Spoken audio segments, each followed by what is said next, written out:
Бид автоградын талбай дээр ирээд байна. Энд өнөөдөр жинхэнэ утгаараа хөгжилдөж шуу гэж байна. Учир нь Urban Sound нэртэй авто хөгжмийн наадам болж байгаа бөгөөд машин чанга дуутай байх ёстой гэлцдэг сонирхогчид энд цугларч мөнгө төсөв харамгүй оролцож байна. Никаких денег.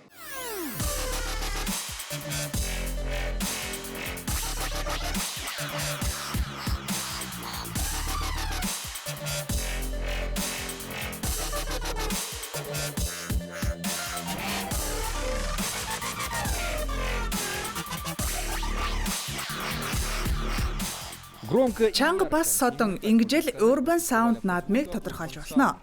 Анх 2019 онд эхэлсэн уг наадам жилд 2 удаа нээлт болон хаалтын арга хэмжээгээр зохион байгуулагддаг. Одоогоор 50 орчим оролцогч бүртгүүлсэн. Гэхдээ бид илүү олон хүн ирнэ гэж тооцож байгаа. Энэ жил Ирхүү хотоос бүрэн бүрэлдэхүүнтэй баг ирсэн, мөн Чита, Ангарскаас ч хүрэлцэн ирсэнд тусгайлан талархал илэрхийлье. Машиныхаа хөгжмийн хүчирхэг дууг дуулахын тулд эдгээр залуус хүч хөдөлмөр хөрөнгө мөнгөө хармалдаггүй юм. Энэ Toyota Duet автомашин байна. Энэ бол манай багийн гишүүн Сергей Пометовын машин юм. 24 ширхэг Arnold тойр чанга яригч 11800 ваттын Apocalypse өсгөгчөөс бүрдсэн хөгжмийн системтэй юм а. 11800 Apocalypse. Айхтар шанга дуурах уу? Өнөөдөр л анхны дууралтаар нь мэдэн дээ.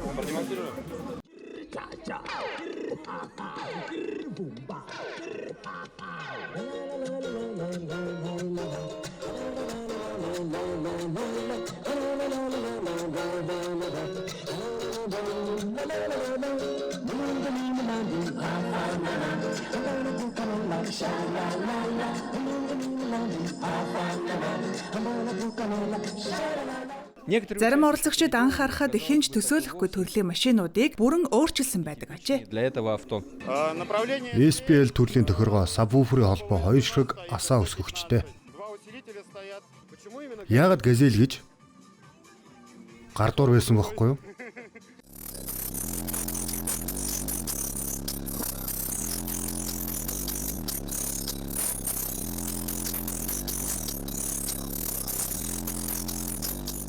Наадамд бусад хотуудаас ирсэн төслүүд ч оролцож байна. Тухайлбал Ирхүүгээс Янзын Opel Astra ирсэн байна. Энэ сонирхолтой түүхтэй машин шүү. 2008 оны Opel Astra E-ч юм. Жирийн байдаг л нэг машин байсан ч аажмаар төслийн үрээнд хөгжүүлсэн юм.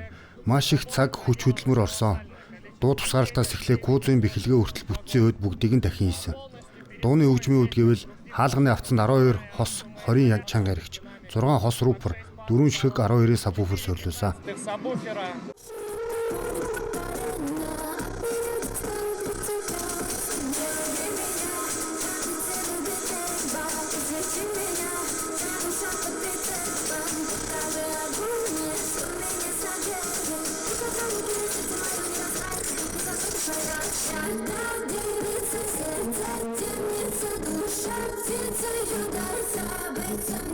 Үзэгчдэд зориулж автомашины үзэсгэлэнч зохион байгуулсан байна. Энд та домогт Nissan Skyline, Toyota Celica болон бусад олон гайхалтай машинуудыг харж болно. Энд хуучны олон төлөөлөгч байна. Эзэд нь машинуудаа маш их анхаарал тавьдаг. Өвлжин гаражтай хадгалж байгаад жилд ганц удаа ийм арга хэмжээнд авчирч олон нийтэд гоё сайхныг нь харуулдаг юм. Оролцогчдыг шинэхэн сонирхогч, мэрэгжилтэн, мэрэгжлийн гэсэн хэд хэд ангилалд хуваажээ. Эхний шатанд бид нүүр чиглэлийн хэмжилтгийг мөн анхан шатнаас эхлээд экстрим зэрэглэл хүртэл ангилагдана. Дараагийн шат бол SPL тэмцээн. Яг сабвуферийн үзүүлэлтийг шалгана. Энэхүү уралдааныг 2019 оноос хойш Автоград болон Urban Sound техникийн баг хамтран зохион байгуулж байна. Ялагчдад цом дурсгалын шагналууд гартуулжээ. Андрей Слепнев, Доржи Чайдопов, Новости дня.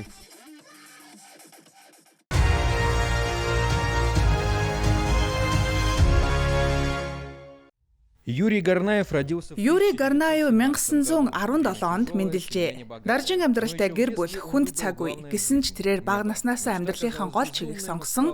Тэр нь тэнгэр юм. Мөрөөдөл нь галзуу мэт санагдаж байсан ч бодит болгож чадсан байна. Тэрээр Мүйтэшний агаарын клубт элсэж чадсан.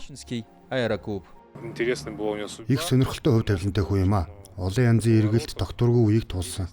Митиши ойролцоо анх нисэх онгоц харсан амьдралынхын туршийн хайр болсон юм. Он увидел первые 17 июня 1937 оны 6 дугаар сарын 17 анхны бие даасан нислэгээ үйлдсэн байна. Тэр мөчөөс хойш Юрий тэнгэртээ саршгүй болж тэгж байтал халахын голын байлдаан эхэлсэн. Эхний агаарын тулдаан гал дунд хийсэн эрсдэлтэй нислэгүүд ба эр зоригийн төлөө анхны медаль, дараа нь улаан уд, нисхийн сургуулийн зааварлагч. инструктор. Когда началась война, Фашист Германтай дайн эхлэхэд Гарнаев өөрийн саналаар фронт явахыг хүссэн ч явуулаагүй. Учир нь нисэх сургуулийн нэг зааварлагч нь дайны 20 нисгчдэд тэнцдэг гэсэн тооцоо байдаг байж. 20 боевых летчиков. После войны Дайны дараа амьдралд нэг зүйл тохиож тэнгэртээ эргэн хөөрөхт нь саадулсан. Гэсэн ч тэр шантралгүй аажмаар зорьсондоо хүрсэн. смог. С 1950 1951 оноос эхлэн тэрээр туршигч нисгэгч болжээ. Шин төрлийн онгоц автомат нислэгийн систем, дурбалиуд хэмээх шин технологи туршихаас гадна анхны сансрын нисгэгчдийг жингүүдлийн нөхцөл дадлгажуулахад ч оролцож байв. Тэр нийт 120 төрлийн нисэх төхөөрөмжийг эзэмшжээ. летательных аппаратов. К сожалению, его Түүний амьдрал эмгэнэлтэйгээр өндөрсөн нь харамсалтай. Францд ойн төмөр унтраах ажил тусалж байсан бөгөөд өдөрт 25-аас 30 нислэг хийдэг байж. Нэг нислэгийн үеэр тодорхойгүй шалтгааны улмаас нисдэг тэрэг нь осолдсон. по неизвестным причинам его вертолет разбился. А его душа Гэвч түүний сэтгэл сүнс өнөөж тэнгэрт дүүлж байгаа юм шиг. Тэсрэх бөмбөг дэлбэрч байсан фронтод ч шатаж буй ойн төмрийн үед ч тэр хүмүүсийн хажуу түшиг тулгуур болж чадсан баатар. Улаан удахад түүнийг мартсангүй. Түүний нэртэй гудамж цэцэрлэгдэх хүрээлэн энэ бүхэн түүнийг л өгүүлнэ. Нэг өдөр тэнгэр өөд харж тэндээ үүрд үлдсэн нэгэн хүний тухай өгөөлөв. новости дня.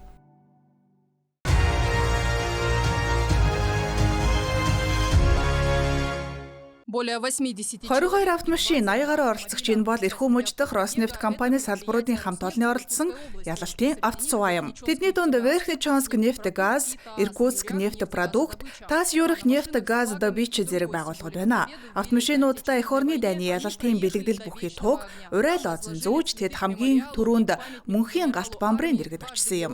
Хөшөө дурсгал цэцэг өргөж зөвлөлтийн 2 удаагийн баатар Армин Жанжин Афанасий Павлантиевич Белобородов хөшөөнд хүндэтгэл үзүүллээ. Зарим оролцогчид энэ тус ажиллагаанд гэр бүлээрээ ирсэн байлаа. Жишээлбэл Юлий Белорусов охин Еватайгаа хамт оролцжээ. белорусов и его дочь Ева. Белорусов Василий Ефимович бол манай аав талын өвөө юм а. Алс дорндоос гаралтай Хабаровск төрж өссөн. 1941 онд фронт руу мордсон. Тэр үеэр бөмбөгдөгч сөнөөгч онгоцнуудын нисэх буудал зэвсэг сум хангамж хүргэдэг байж. Залуу үедээ ялангуяа өсвөр үеийнхэнд бидний баатарлаг түүх гавьяаг сануулсан үлдэхийг хүсэж оролцлоо. Финальной точкой Автоцугааны бариан Шолохов дүүргийн баклаш тосгоо юм. Афанасий Павлантиевич Белобородовын төрсөн нутаг. Цугааны оролцогчид 30 гаруй километрийн замыг туулжээ. Тэднийг тосгоны соёлын төвийн ажилтнууд угтаж авсан бөгөөд баатрын хөшөө байрлах талбайд хүндэтгэлийн арга хэмжээ зохион байгуулж түүний амьдрал агуу ялалтад оруулсан хувь нэмрийн тухай хүрнсэн юм а. великую победу. Нэгт энэ бол онцгой жил юм. Ялалтын 80 жилийн. Хоёрдугаарт компанийн зүгээс автоцугаанд оролцох хураалга ирэхэд бид ийм түүхэн үйл явдлыг алгасаж чадаагүй юм а. Манай өвөөч бас фронтод байлдаж Берлин хүртэл тулдаж явсан. Дэлхийн 2 дугаар дайныг туулан эх орондоо амьд иргэн ирсэн хүн юм. Дарья Андреева, Артур Рощупкин специально для программы «Новости».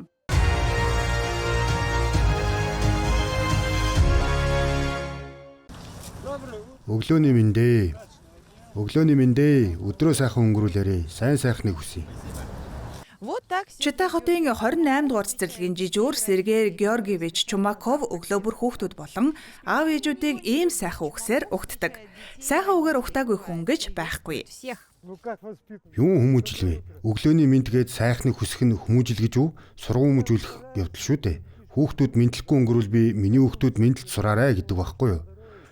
Салхилахаар гарахт нь би харж таардаг юм. Нөгөө хэд чинь мэдлээд сурчсан байна. Тэгт нь одоо баяртай сайхан амраарай гэж хэлэх хэрэгтэй шүү гэдэг багхгүй юу? Ийм л байна да. Сергей Георгиевич анх Калганы тойргийн жижигхэн Кадая тосгоноос иржээ. Тэнд хүмүүс цөөн бүгд бие биенээ мэднэ, үргэлж мэдчилнэ. Харин читад ирэхт нь хүмүүс нэгнээ анзааралгүй дуугүй өнгөрч байгааг хараад гайхаж байж. Тиймээс өөрөөсөө эхлэхээр шийдэж үлгэр жишээгээрээ хүүхдүүд төдийгүй тэдний аав ээж, эмээ өвөө нарыг ч сургаж эхэлжээ. Өглөөний мэндэ. Өдрөө сайхан өнгөрүүлээрэй. Сайн сайхныг хүсье. 2 дахь жилдээ энэ цэцэрлэгт явж байна. Манай жижүүр их таалагддаг шүү. Сайхан цэвэрхэн цэцэрлэг, жижүүр маань ч сайхан ааштай, ийдэг хүн. Хүү маань мэдлэх дуртай. Жижүүр маань ч сайхан үгсээр угтдаг болохоор хүү их дуртай байдаг. Ийм хүмүүс олон болоосай. Сайхан хүн шүү. Өглөө ирэхэд хүн болгоныг сайхан ухтаад ааш авирыг нь засаад өгнө. Өдрөө сайхан өнгөрүүлээрээ амжилт хүсьегээд л ёстой гоё. Хүүхдүүд хараад үлгэр жишээ аваад өглөө хүн болгонтэй мэдлдэг болсон. Сергей Чумаков энэ ажлаад аваад 5 дахь жилтэйгээ золгож байна. Бороотой, цастайч хамаагүй. Тэр цэцэрлэгийн гадна орчин цэвэрлэж, навч шүүрдэж, хогийн түүж, замын харшлагыг буддаг юм. Мод сөөгнүүдийн арчилгаанд ч анхаарч багш нарт өдөр тутмын ажилд нь тусалдаг байна. Хамтрагчид нь голдуу эмэгтэйчүүд тул хариуцлага өндөр байдаг. Гайхалтай хүн, сайн жижүүр. Манайх янзын цэвэрхэн байгаа үсттэй.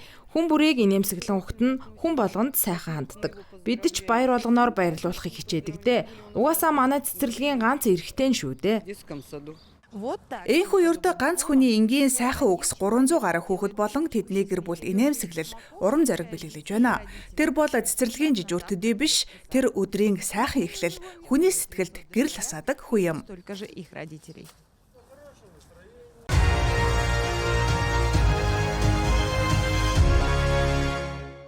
Багш байна гэдэг амаргүй, гэхдээ маш сонирхолтой. Энэ бол нийгмийн ухааны залуу багш Михаил Горжаковын ураа. 3 жилийн өмнө тэр багш болж хүүхдүүдтэй мэдлэг ухаанаа хуваалцна гэж төсөөлөөгүй ч дунд сургууль дахь олон удаагийн дадлаг хичээлүүд түүнийг энэ зам руу хөтөлжээ. Нэг л өдөр яагаад банк хийж болохгүй гэж бодсон.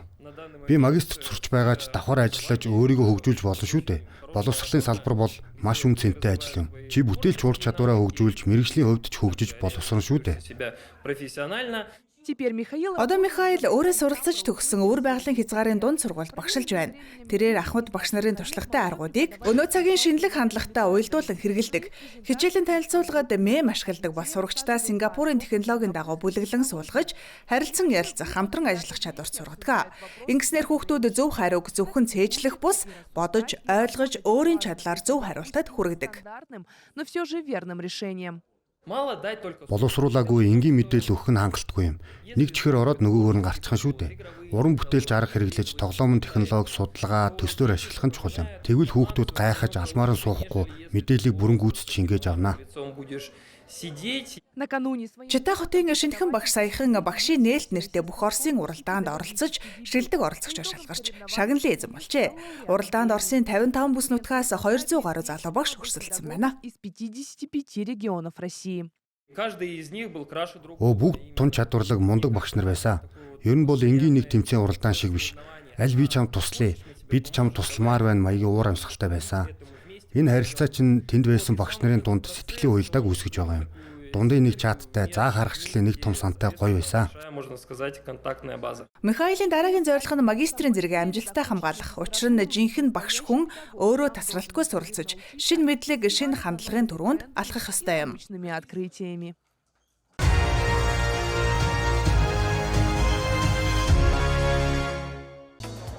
Шанхай олон улсын автоүлдвэрлэлийн үзэсгэлэн дэлхийд томд орох нөлөө бүхий автомашины арга хэмжээний нэг юм. Энэ жил 1000 гаруй компани оролцож байна. Хятадын болон дэлхийн автоүлдвэрлэгчдийн шин загваруудын нээлт, зах зээлд шинээр гарч ирж буй брэндүүд анхны танилцуулга хийж, нэрээ тод гаргахыг эрмэлзэж байна. Мэдээллийг сурвалжлахаар 100000 гаруй сэтгүүлч, блогер хүрэлцэн ирсэн бөгөөд зарим машин дээр хүмүүс ойртохын аргагүй шавсан үзэгдэлч гарч байна. Оросын бизнесмен автоблогер Владислав Мисютин олон жил ийм үзэсгэлэнд оролцож байна. Түүнийг гайхшруулдаг зүйл бол зөвхөн шин загваруудын тоо биш гинэ. Энэ жил 100 гаруй шин загвар нээлттэй хийсэн. Харин хамгийн их сонирхол татаж байгаа зүйл нь Хятадын концепт машинууд хэдхэн жилийн дотор жинхэнэ хэрэглээ болж хотуудын гудамжинд гарч ирдэг хурдац юм. Би жил бүр ирдэг. Хятадуудын концепт машинууд үнэхээр хурдан зах зээлд гардаг. Жишээ нь 2021 онд танилцуулсан загвар 2023 онд борлуулалтад гарсан байх жишээ нэ. Урд нь 2000 онд танилцуулсан концепт машин одоо ч үйлдвэрлэлд ороогүй байх нь энгийн үзэгдэл байсан шүү дээ. Шанхай авто дээр Япон, Европ, Америк нэгдсэн улсын бараг бүх томоохон брэндүүд оролцож байна. General Motors-ийн бүрэлдэхүүнд багтдаг Америкийн Bentley хятадуудын анхаарлыг татахын тулд маркетингийн онцгой арга хэрэгжилжээ. болжээ. Тэд 3 удаагийн Олимпийн аварга ширээний тестний алдартай тамирчин Фан Жиндүүнийг шин загварын танилцуулгад урьсан байна. Манай Cadillac тань шиг тун баг хугацаанд хурд авна. Маш доктортой. Та яаж чадваа? Нууцасаа хуваалцаач. Дангац хурдад найдах хэрэггүй. Гол нь хурдтайч найдвартай байх явдал юм. Cadillac-ийн зам дээрх доктортой байдлын тогтолцоо нь тоглохоор гарч байгаа мэргэжлийн тамирчинтай адилхан юм. Дөрөв дугуйд хурд хүчний гайхамшигыг харуулж магтах хүсэл хүн бүхэнд ойлгомжтой. Дэлхийн хамгийн том автомашины зах зээл хятадх юм а. Зөвхөн өнгөрсөн онд 26 сая машин борлогдож, ийм хэмжээний эрэлт байгаа учраас Chery брэнд автомашинуудаа байгаль дэлтгээс гадна хэрэглэгчдэд тухлаг, ийдэг гэдгийг тодорхойлж байна. Харин танк брэндэд сурталчилгаа хэрэггүй. Тэр тусмаа Оросын зах зээлд хүчирхэг хөдөлгүүр зам голдоггүй чанар, эр шинжтэй гадаад төрхийг нь Орос, Беларусь болон Төв Азийн хэрэглэгчид хэдийн үнэлээд авчээ. Олон хүнийг хаач саадгүй хүргэдэг итгэлтэй анд нөхөр нь болсон байна. Танк брендийн харьяалагддаг Great Wall Motors компанийн үүсгэн байгуулагч энэ үзэсгэлэнд оролцож, тус загварыг бүтээх үеийн гол зорилгоо тайлбарласан юм.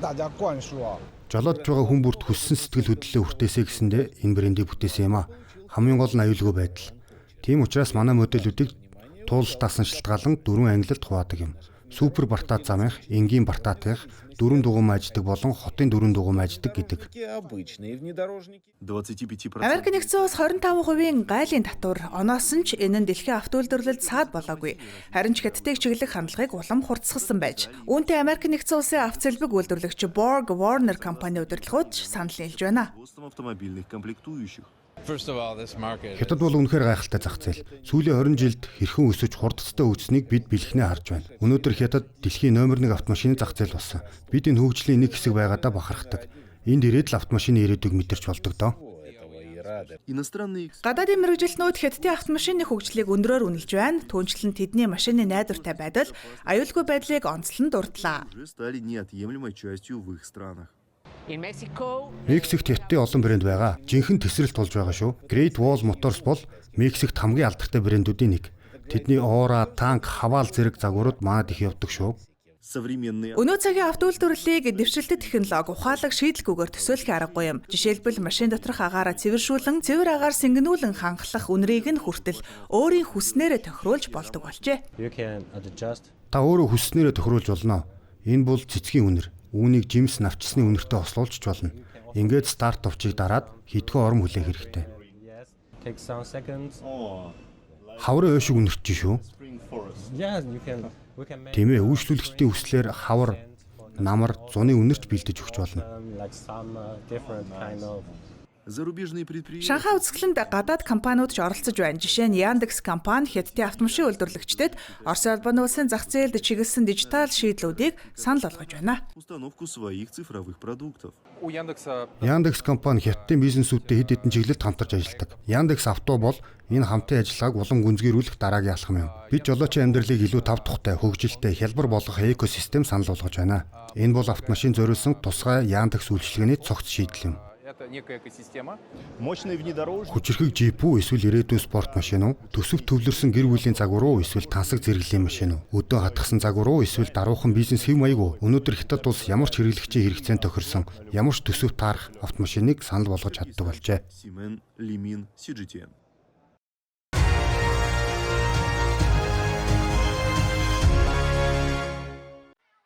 С животными вход разрешен. Тэжээвэр амтантай бол тавтай морил. Шанхайн Сюхэй дүүрэгт орших 10 км урт наран шарлагын бүс дагуу байрлах кафе дэлгүүрүүдийн ихэнх нь одоо тэжээвэр амтантай зочдод нээлттэй болжээ.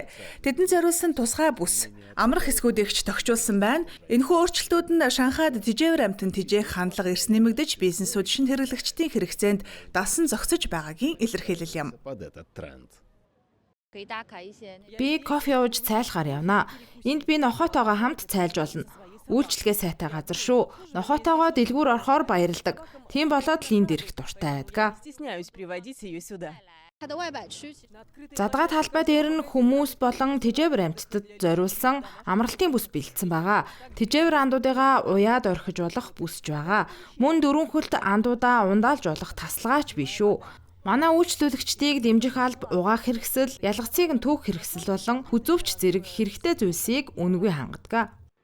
прогулочной зоне для хозяев. Шанхай Хонкоу дүүргийн тижээвэр амьтантай зочдод зориулсан бүст зочдыг аврах хэмжээний нохой муурны дүрстэй баримлууд угтана. Энд 40 орчим зоогийн газар, кафе, үзүр үйлчилгээний газар тижээвэр амьтантай зочдод нээлттэй. Мөн тижээвэр амьтны үзэсгэлэн хямдрал, тэмцээн, уралдаан тогтмол зохиогддог байна. Энэ жилээс Шанхайд тижээвэр амьтны шинэхэн хүнсний сүлжээ супермаркетууд ч нээгдэж эхэлсэн байна. Свежих продуктов для домашних животных. Би нохоондоо гэрийн буу боорцог авахар ирлээ. Яг эндээ хийж худалдаалдаг байхгүй юу? Хачирхалтай шүү. Гэрийн тижээвэр амдуудын хоол хүнс ийм амттай байна гэж бодож явсангүй. 10 точек сети.